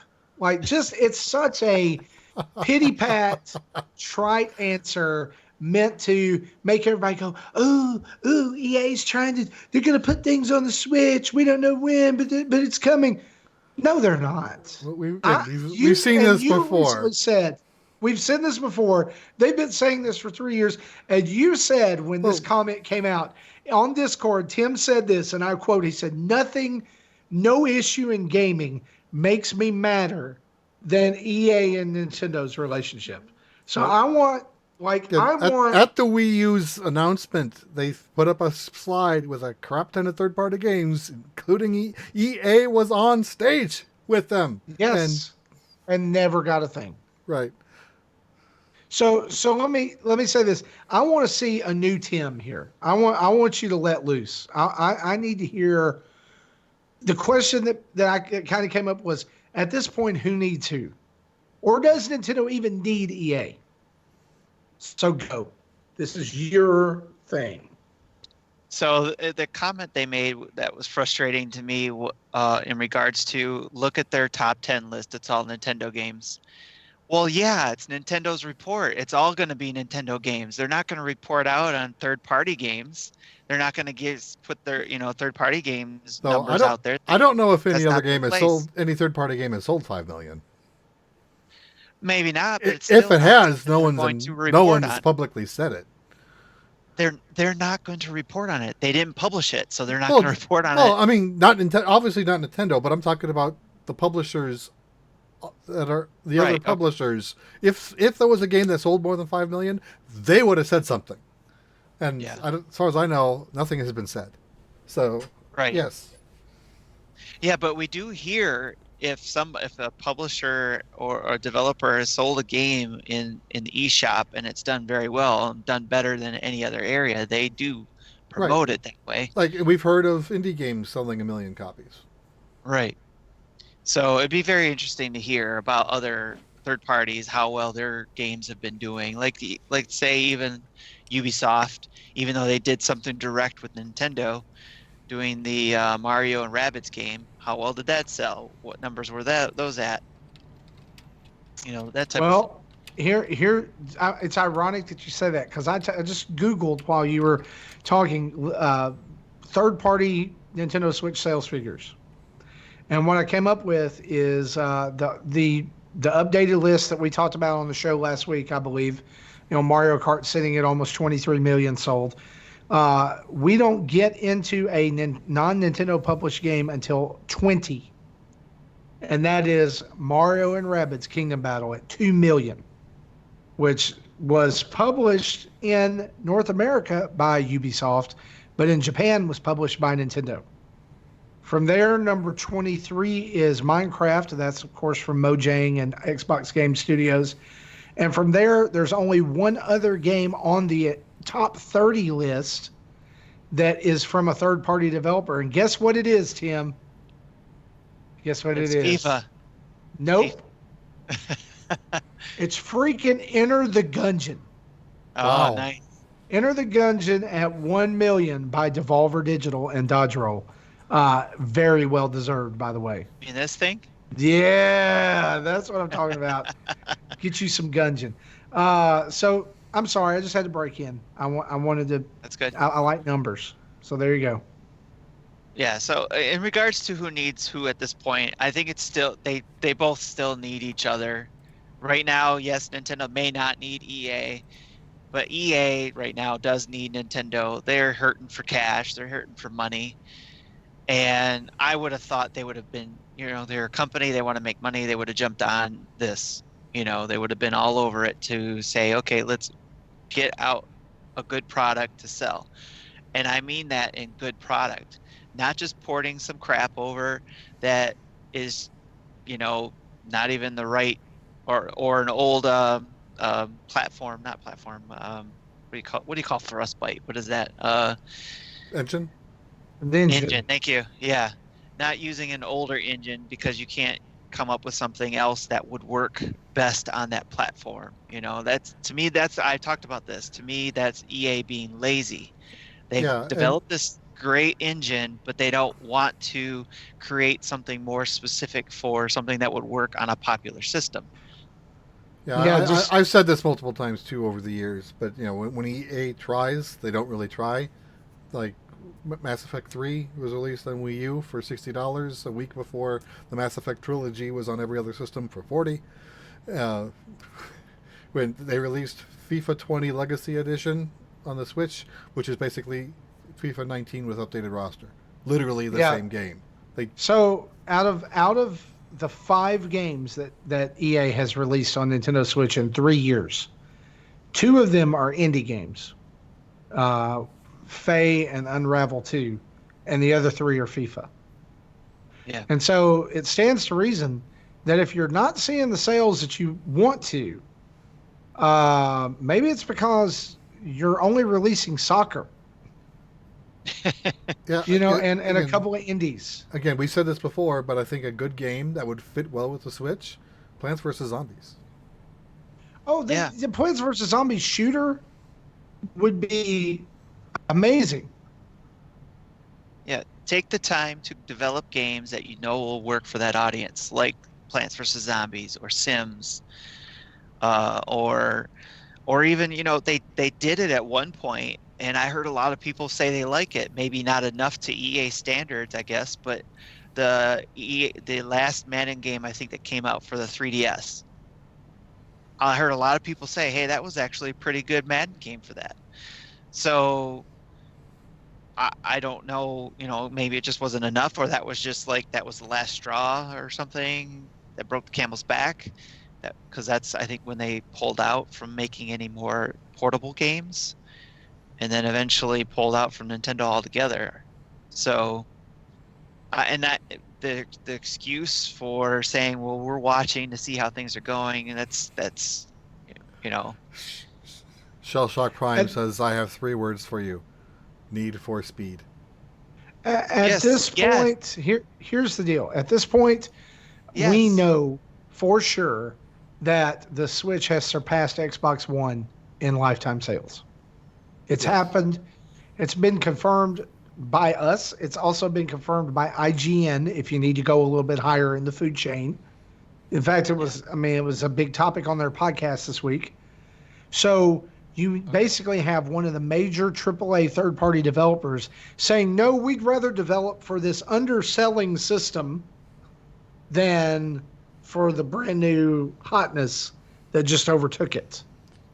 To me, when we talk about disconnection, right? We've talked about it with Nintendo with Animal Crossing. It seems like there's a disconnection there, and then there was another disconnection that you were talking about earlier. But it seems like there's a disconnection between probably corporate leadership there saying, just being behind the 8 ball there, where okay, we're going to develop for PS4 and Xbox. Switch is selling gangbusters. Oh, we need money. Let's still make games for PS4 and Xbox, but not the Switch. I don't understand And that even thought. the Wii era it wasn't as drastic because the Wii still outsold the PS3 and 360, but just by a lesser margin. I think by the end of it, when the Wii started tanking in sales, the others were still going. It's still like within 10 million from top to bottom, but so the Wii had the market share, but people didn't want to make a game that ran at 480i. Yeah, and That's and- kind of understandable. You see, that definitely limits, but with the Switch, the Switch has less limitations than what the Wii had. speaking of the Needs for Speed franchise, that did really well, I thought, on both the portable and the home console. In fact, I preferred the last Need for Speed game on the Wii U because of the gamepad. Playing that game, that last version of Need for Speed on the Wii U, as opposed to the PS3, I think, or even PS4, whichever system that came out for too. But I liked it on that gamepad, and I still have it to this day because it's one of my favorite Need for Speeds. So they're just missing out. Yeah, I mean, I think you've got companies like or devs or porters or whatever you want to call them, like Panic Button, who are just absolutely killing it, right, with everything they release. And then you have EA, who's like, we'll just ship FIFA 19 again and slap a 20 sticker on it and update the roster. And then when not enough just- people buy it, they're like, "Oh, not enough people are buying it because they prefer to buy it." Oh, somewhere." no, Yeah, not because enough you're people making it buying better it, somewhere so- else. It's like Because you're Mass putting all the Effect 3 effort all over Somewhere again. else. If you're not going to put that That's same the same effort thing in, they said about Mass Effect 3. Mass Effect 3 came out and they're like, no, people aren't buying it. Well, yeah, because it's been out for a year on another system and you just released all three of them for $40 and you want us to buy this for 60. Yeah. Makes no sense. And you use it for more of your garbage. I'm not expecting Jedi Fallen Order on the Switch by any means. I am. That game was beautiful. I don't know that it could run on the Switch. It made my PlayStation sound like it was going to explode at parts. You know, like I'm not expecting that. But here's what I am expecting. If you can't put your AAA game on there, at least make an effort to put something on there. Like I would be happy with an EA Access subscription like they've just launched on Xbox. why in the world is The Sims not on Switch? Right. That's simple. It's on iOS and it can't be on the Switch. That's malarkey. And that's the See, nicest thing. My daughter would buy that. I would love The Sims. There's tons of people who would love The Sims on Switch. I think there's even still other strategies they could go about along with that, you know, games that obviously make sense for it, but they could do other, like everybody's doing the classic route, right? Classic collections of this or that and another thing. I think that a classic game with the newer roster of say Madden would work. Even, you know, obviously but it's got to be still with some creativity behind it. Yeah, it may not look like PS4 graphics, but I think people love Tecmo Bowl. You know, they were talking. Yeah, that's exactly what I was about to say. Look at Tecmo Bowl. People still jonesing over Tecmo Bowl 30 years later? Yes. Almost? Come on. All it takes is a little bit of imagination, a little bit of power and know-how, and try. And as I said about something else this week, their give a darns broke, and they just don't care. They are content to let the PlayStation money roll in, and it's lazy. And here's the thing: more people, more gamers need to be more vocal about laziness that they see in video game devs. They are being vocal there with the wallets, right? Which is why EA is saying, "Oh, not enough Nintendo, customers are buying our products." Yeah, because you're making crappy products. So they're speaking with their wallets. So that's why EA is not coming there. That's fine, and it is frustrating for me as a fan, especially the Madden games. Or I think somebody even brought up Command and Conquer. That is a game that I've been interested in trying and never got around to trying. Yep. So. Shell Shock did. So yeah, he brought that up. But yeah, there's plenty in EA's catalog that I think would work on the Switch that they haven't even given a try. I think where the frustration comes from is knowing that they've got several high profile licenses locked down, like Madden, like Star Wars, like Command and Conquer, like stuff like that, and will never see the light of the day on the Switch for whatever reason, when they could do all kinds of stuff with it. Yeah. Everybody's doing their classic collections. Makes no EA sense. could do stuff too. Yeah. Let's move on. Thanks for letting me vent. No, that's fine. That may be the theme of tonight's show. I completely went off on Animal Crossing earlier, so that's just what it is. Sometimes you just need to vent. Let's talk a little bit about what we've been playing.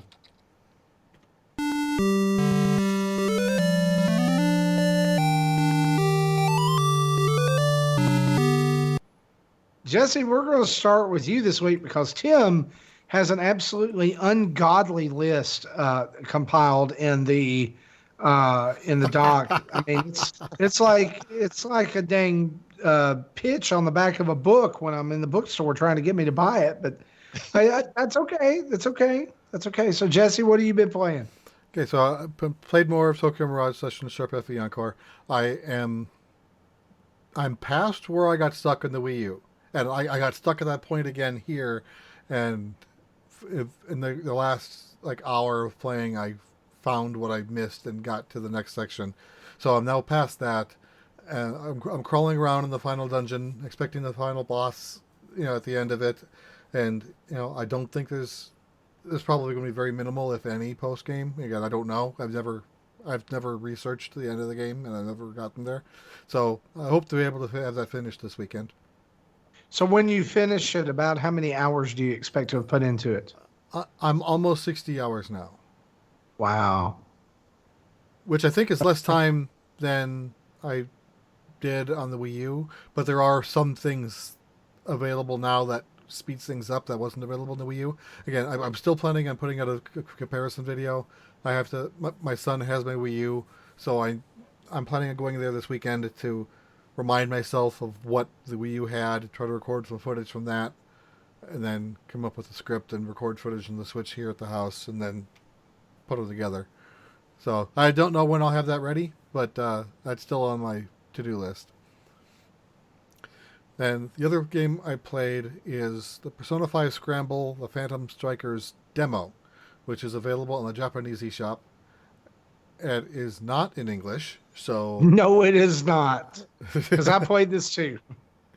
yeah, and I think Tim also played it. And so I thought of, so I did the live stream of it last night, so that's out on YouTube. Midway through, I'm like, oh, I have a translation app that kind of ARs the text, so it kind of replaces the Japanese with English-ish.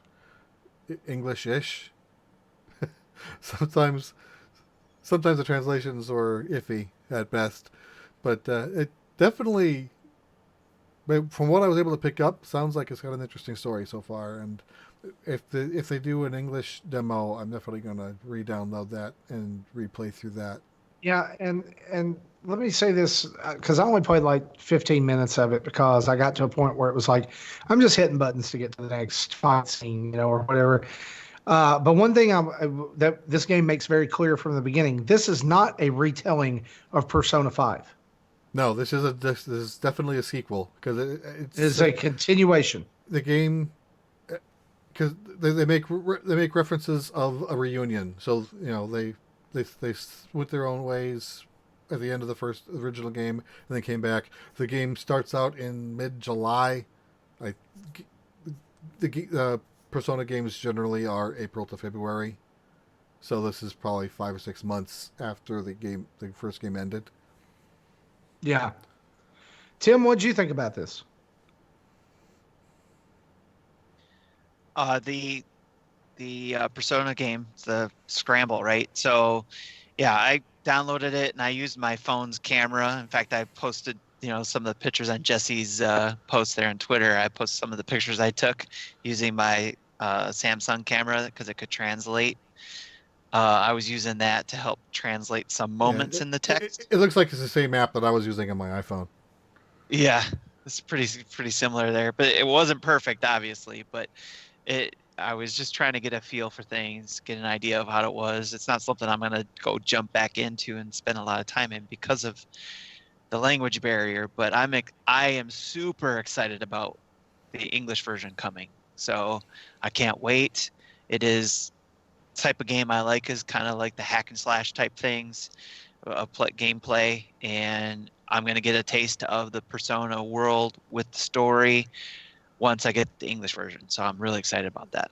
Yeah. So technical wise, the game ran smooth. Apparently 30 frames a second. I didn't notice any frame drops. I saw Game Explain put out a video comparing the Switch version and the PS4 version. They look almost identical. The only difference might be screen draw distance differences. But if you're in the middle of a fight, you're not looking at the horizon. You're looking at your feet. So that really doesn't matter. Yes. And but yeah. Do you think that, having played this now, Jesse, do you think that Persona 5 on Switch is possible? I think it makes sense. So because it is a sequel, people who haven't played the PS3 or PS4 version will want to know what the story is. Because you're thrown in to this cast of characters that you have no idea who they are. Right. You have no idea why you should care about them. Where you learn this through the original game.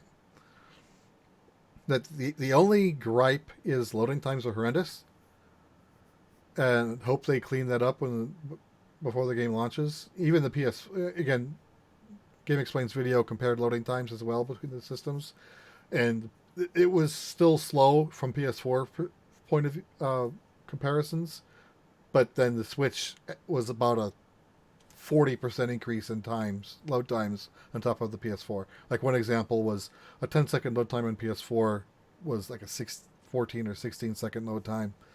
So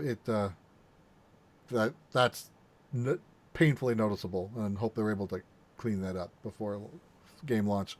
The game is released in Japan next the 20th, so 2 weeks. And then no word. No idea when it's coming out here. Yeah, I expect it to at some point, but no word. Large games like that usually take most of a year for localization if they don't do it concurrently, like the Dragon Quest games do, Pokemon do. Persona does not, because Atlas is not a larger. It's a good sized studio, but it's not as large as Square Enix or Game Freak. Which will use Nintendo resources. So. It's surprising that they're not working on that quicker because of Joker being in the Smash game. So. Yeah, I thought by now we would see Persona 5 on Switch. Honestly, I thought that was an E3 announcement. I thought that was coming soon after, and who knows? Maybe it'll pop up in the mysterious direct that we think we're going to get every day now. So who knows? My uncle says next week. Your uncle. Yeah, and if they do start putting Persona games out there, I'd like to see 3 and 4 dumped as well, because they definitely are a more aged version of what where 5 is the most current, but they still are good games. I'd be down for a Persona collection. That'd be pretty cool. Yeah. I tried playing the original and the Persona 2 games, and those didn't hook me as well, mainly because the PS1 era and those games are just hard to look at 20 years later. I was this close to the Persona 4 on the Vita, the whatever they called it on that one, but never got it. You should still look into it, because that is probably the best game on the system. Okay. Wow. Tim? I put 100 hours into the Persona 4 on the PS2, and I put 100 hours in on Persona 4 Golden on the Vita. Yeah, that's right. It was Golden. Yeah. Wow. Tim, let's continue with you here. What else you been playing? Well, there's a few things I've been playing that I rolled out videos for recently. So I got to test out actually a couple products, which was the Gravalogic switchblades. Actually, they're 2 things that you can put on the end of your Switch on the sides and the rails when you take your Joy-Cons off. So when you play in tabletop mode, they kind of protect the rails and protect the connections there. They're really nice looking. Like the ones I got sent from Gravalogic look like silver, black, and gray marble, kind of like Onyx or something. Yeah, they look really nice, and they look really good on my Switch. I don't usually play tabletop mode that much, but now they got this Switch controller as well that I got to test out, not through Nintendo Dads. I actually did it because I was a customer of the company who makes electronic parts on Amazon. They said, "Hey, we made a Switch controller. We noticed you buy Switch things. You want to try out this controller?" And I was like, "That's convenient." Hey, we've been stalking your order history. Yeah, exactly. It's a $30 controller, and it's what made me jump on it was that it's has every feature a Pro controller has, and that includes NFC. So I have yet to see one of those. And it's only $30. So, so far so good. The things I've tried it with, it's pretty solid. It feels great in my hand. Triggers are good. The only complaint I had so far was the D-pad is mushy like any other one. There's nothing that really matches a Nintendo D-pad, right? But it just feels, when you look at it on screen, and in the video I was doing I called it the laundry line video. because I was doing my laundry at the time. When you see it on there, it looks like a PlayStation controller. Yeah, that's exactly what I thought it looked like. Well, with that It big old feels home this button, it looks like a Wii. It was designed for Wii U. right. Oh yeah, yeah. So, but yeah, it feels great so far. I haven't tested it enough. Like, I actually haven't had a chance to test it out on one of my favorite racing games, which is Asphalt 9, which yes, I've been playing more of. Uh, but that's because I try to do those daily challenges in that game and play multiplayer rankings to get packs and points and coins and all that kind of stuff. But yeah, so there's those products that I've been using, and then I used my voucher actually recently because I had 2 left. I used one of them to actually pick up a digital version of MK8, Mario Kart 8, because I was borrowing my son's, and I said, now that Monthly Mayhem's going on, I said, screw it, I'm gonna get my own. And that way I had it downloaded on my Switch. So I just used one of my. Thanks for helping that cruise past that 23 million, by the way. Yes. Yeah, that's going to help with the next quarter's numbers, right? So, and then I'll try to get through this real quick too, because I know there's a lot listed here, but I've been playing a lot since the last time I've been on the show, which is I was playing Lydia, which I didn't finish. It's a very short game, but it's a very deep, emotional game that hits home for a lot of people. And I know I've mentioned Donnie before from Nintendo Shack, but he's played it, and I think he's got a review up on his page. But it hits home for him, so it's a really good story. And in fact, I think if you buy the DLC for this company, they will actually donate money.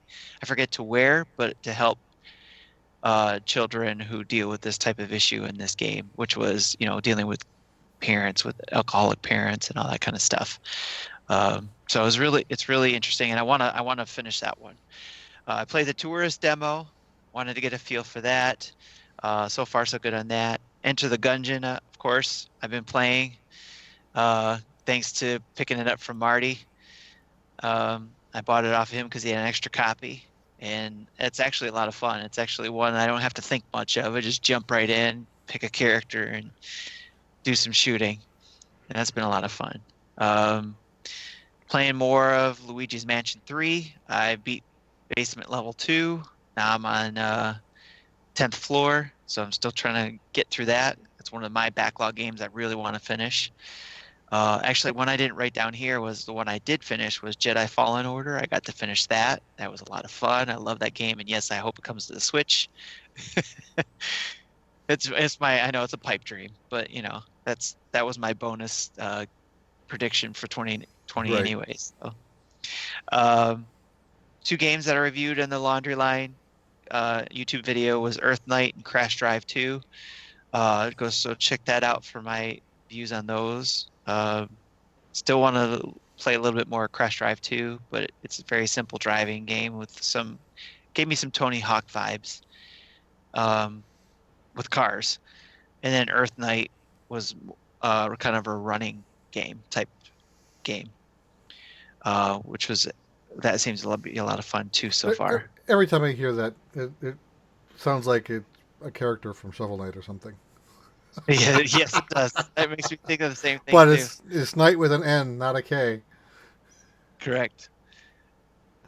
Super Smash Bros. Playing that because I want to try Byleth character. Which I've been really liking that character in the game. So I need to play with that some more. Talked about Asphalt 9 already, the Persona Scrambler already, and non-Nintendo game, but I thought I'd bring it up because I thought it would be really cool if this came out on the Switch or some other type of trading card game like Pokemon. I re-downloaded the Magic the Gathering Arena game for PC because I wanted to check that out. I used to play the physical game and wanted to see how that played out on the computer. So Yeah, I downloaded that because it was free on the Epic Game Store, and I haven't launched it to try it, but that's something I wanted to try again. And I used to play Magic a bit, several years ago. It's been a while. Cool. yeah, cost money to get into that, and that's why I'm trying to Yeah. watch out for that. And then I was wondering too, whatever happened to the rumor about Hearthstone coming to the Switch? You guys remember that rumor? It's like people were kept talking Yeah. about Hearthstone coming to the Switch. Which year? And then we got Overwatch and Diablo. Yeah, right. So I Never would know, say could still those are happen. okay trade-offs. Yes. Hearthstone may still happen. Who knows? But you've been busy. That's good. And you can head over there and see Tim's laundry line and all that over on YouTube as well. For those of you who've been following the show for the last little bit, I'm clearing out my backlog before Animal Crossing comes out, and really Doom Eternal as well. And so while I was on vacation this week, I actually since the last show, I've actually taken 3 games off the backlog. I finished Pokemon Shield, as I talked about earlier on in the show. I did the main story and the post-game content for that. I will be buying the DLC. I'm really excited for that. This was a fantastic experience. I really, really enjoyed it. And I mean, it's the first Pokemon game I ever finished. And so I'm really excited about that. The next one that I finished was 1980X. I only had a couple of levels left with it, but I really did not want that game to end at all when it did. I like that one. It really wasn't a game that was on my backlog to begin with. We got a review copy of it, and it then went on my backlog list. And so that was really cool to get a chance to play that and finish it. If you are a fan of Sega Genesis from back in the day, and I know this is kind of like, what? Why would you be talking about this? If each level mirrors or pays homage to a Sega Genesis game, and I guess arcade as well. But just if you like arcades, if you grew up in the age of the arcade boom in the 70s and 80s and early 90s, then you would love this game. It's fantastic. So I finished that, and I also finished The Tourist, which was a delightful little game. It was okay. Like I liked it enough to finish it. Let's put it that way. Like it's not something I'm just like totally head over heels in love with. I was about 86 or 84% complete at the end of the game. So there's still some things I could go back and do, but I'm not going to. By the end of it, I was like, okay, I'm done with this experience. It was a cool little puzzle platformer, but other than that, it was all right. I say it was good. Okay, well, I hate saying it was all right. It was good. It wasn't great. It wasn't sucky. It was good. If you like puzzle platformers, there's that. So I've Good, moved not great. on. Is that like a 7 on the IGN scale? Is that how it works? Sure. Yeah, so I'd give it a good 6 or 7. Sure. So from there, I have moved on to Marvel Ultimate Alliance 3. I'm going to be finishing that next, and Ori and the Blind Forest is up next on my list as well. I was about a third of the way through it when I put it down, so I'm going to pick back up and do that. So that's what I'm going to be playing until Animal Crossing comes out. I'm not buying any games, even though I super want to buy Super Crush KO on the eShop, and I probably still will, but I'm really like, I'm going back and forth. Like I'll go and I'll look at it and I'll like be looking at the pictures and I'll go watch a review of it and I'll be like, okay, I'm going to buy it. And then I get there and I'm like, no, I don't need to buy it. I'll back out. I've done that like 2 or 3 times, but yeah, that's what I've been playing. Okay. Well, before we move on, Ibisol asked, was there a brand on that controller? It's kind of like a no-name brand. It's here's the box. I have the link in my video though too, for the actual product. If you go to the YouTube video, it's in the description. I put a link in there to the controller. So, but yeah, the only name on here it says Sanyee, Sanyee, but that's not even the brand that's on the Amazon listing either. So it's really weird. So that's why I put the link in the description of that video, the laundry line video. So there you go. Well, you can head over there and check that out. Marty, I wanted to ask you, you were talking back to the tourist thing. If I remember correctly, Justin really liked that game, right? Yeah. So, and I know you guys have some similar taste, right? Yeah, like here's the thing, like I do like the game. It's just like it didn't like set the world on fire for me. You know, like Okay. by the end of it, like the final 15% of it, I was probably just playing it because I knew it was on my backlog and I needed to finish it. You wanted to get it done. Yeah. I wanted to get it gotcha. done. But in the beginning, no, I was super hyped for it. Like I love the art style. And I Yeah. think it's such a really it's like such a neat concept, right? Is it's almost like a puzzle box that unravels as you play in some ways. Okay. Has a little bit of Metroidvania to it, like you progress, you get a skill, you go back, you use that skill to do new things. There's stuff to find and little side quests to do. So I mean, it's good. It just like I said, I just like, and they hinted at part 2. Would I play part 2? Yeah, I'd probably play part 2. But for now, I'm done. I'm done with it. I'm not going to pick it back up and finish it. Makes sense. Finish the story. That's enough. There's some games you play that are just like that. Like that's enough. I'm done. Got my enjoyment out of it. That's that game. Now, speaking of enjoyment, let's head over to our community spotlights.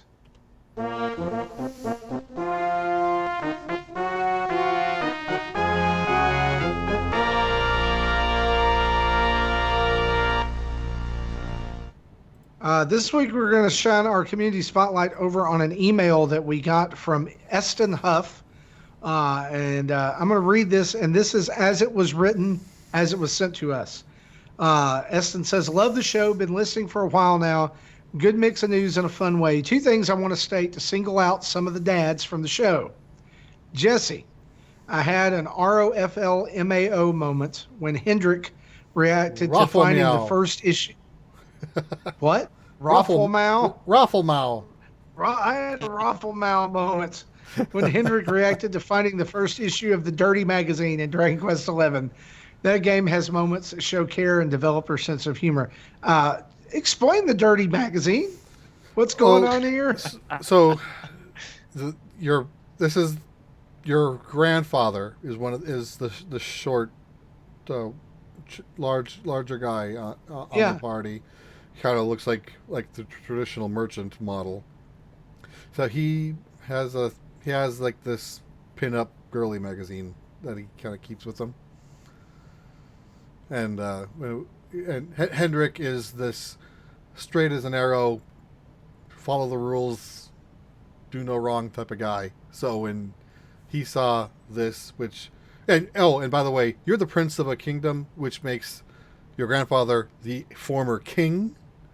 So Hendrick just like these things don't go together. I gotcha. And that magazine makes multiple appearances. I don't know how far you are in the game, but they're all funny.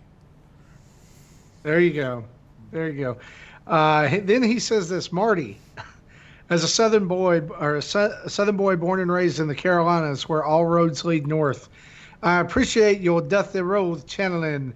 It's spot on, baby. But we do need a good old nature boy, woo, at times because to be the man, you have to beat the man. That's right. 16-time world champ. Jet flying. But who's counting? Kiss stealing, wheeling, dealing, son of a gun. Keep up the bro banner. Much loved, Eston. Eston, thanks so much for listening to the show. We appreciate you. We appreciate all of our fans. And you can send us an email at NintendoDads, at podcast@nintendodads.org, or you can just send it to nintendodads@gmail.com. Both of those go to the same place. We would love to hear from you and read your comments on the show. And Jesse, I said earlier in the show, I'm going to need you to pull a soundbite. Okay. I want to add to the soundboard. I need an authentic, not mine. I need an authentic Ric Flair woo.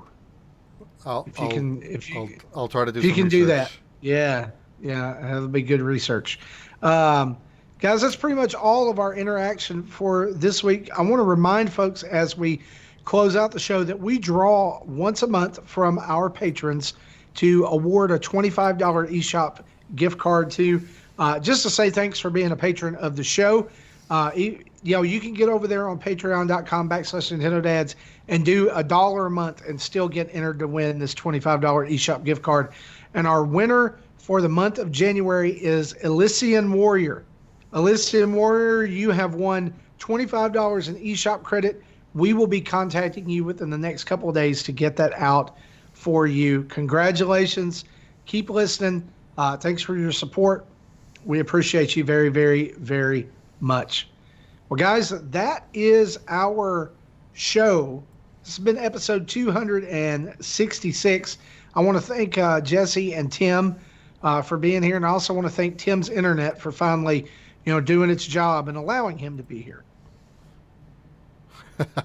He says sort of. Is he still here? He fell off and then came back.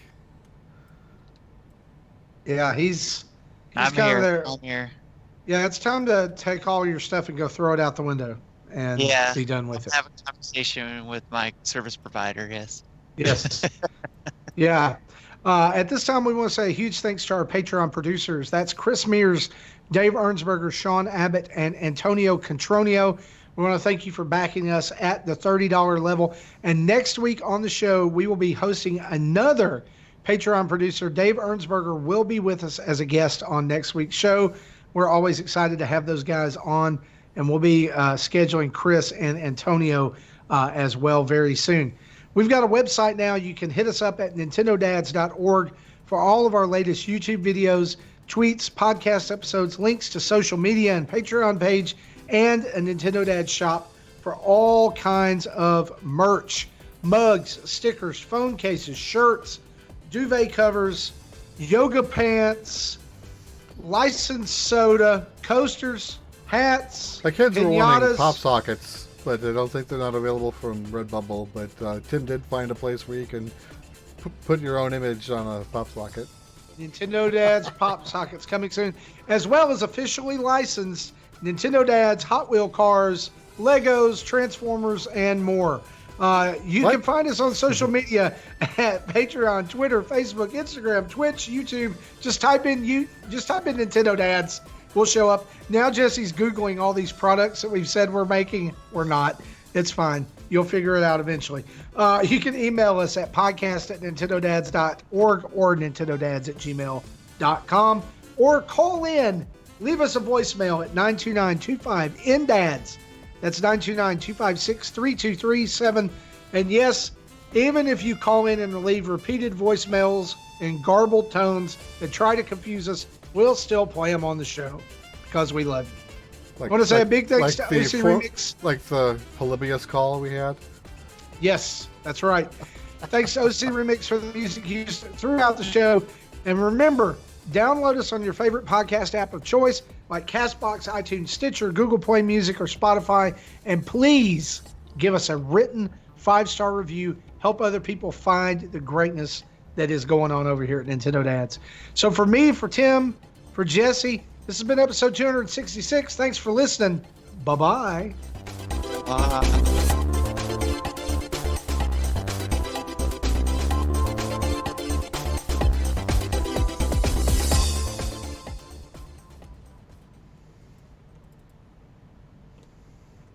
Thank you for listening to Nintendo Dads. Pew, pew, pew, pew, pew, pew.